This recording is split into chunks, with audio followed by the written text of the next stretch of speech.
Mike, uyabona nje namhlanje ngizokunika le nkomishi. Angifuni ngempela ungibulalela izinto ngeke ukwazi uku-afford ukuyikhokha back. Hawu makhelwane, selungaqala ukuphuza itiye la iminyaka emingaka, yini esengangayibulala la kwakho? Cha phela weGwinet. Uyabona nje le t-shirt ibiza kakhulu. EyaseLondon. Ngayithengele umshana wami. Umntana dadewethu le eLondon. Esitolo esibiza kakhulu ekuthiwa iPound Shop.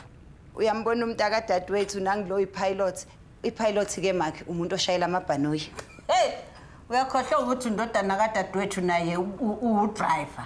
Cha kunomehluko omkhulu kakhulu kabi. Umuntu oshayela amatekisi nomuntu oshayela amabhanoyi akaze kufane. Wemakhelwane uyazi ukuthi akukho umehluko ongako. Lo wakho ba-driver bonke bathutha umphakathi. Kodwa lo wami ngacishe ngikuvumele. Uwafunda ibalo zekhanda lo.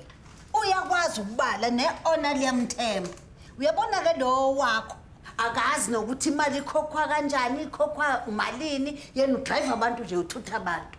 Kanti umuntu one-experience lo driver kadadewethu, driver wetekisi. I-honor liyamthemba ngoba imali ikhokhwa kuyena esandleni. Ukwazi nokubona ukuthi imali iyashoda noma ingesihlanu noma ngabe bakhokha ngesithivili uyakwazi ukubona.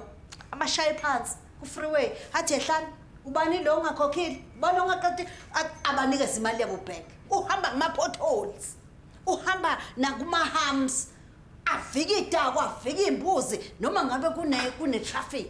Umfica ephuma azathi ngoba ke basuke bejahe isikhathi. Lalela wesisi ngikuxoxela indaba yakhe. Ama-pilots ahlala isikhathi eside kabi iminyaka esikoleni efundela uku-operate amabhanoyi. Hayi laba bena abamane bathenga ama-license ngakusasa umuntu usemgaqweni. eSouth Africa siyawathenga sonke ama-license ngangokuthi mina lo kulamasontaza ngifuna ukuthenga ucode 14. Cha. Asingahlanganisa into engahlangani. Uyazi ukuthi ama-pilots agqoka ngisho i-uniform meye emsebenzini? Angithi zidomu. Napha abafana iy'ngane zasesikoleni zigqoka ama-uniform, othisha abawagqoki. Nasesikoleni emsebenzini bagqoka i-uniform, odokotela bayigqoki.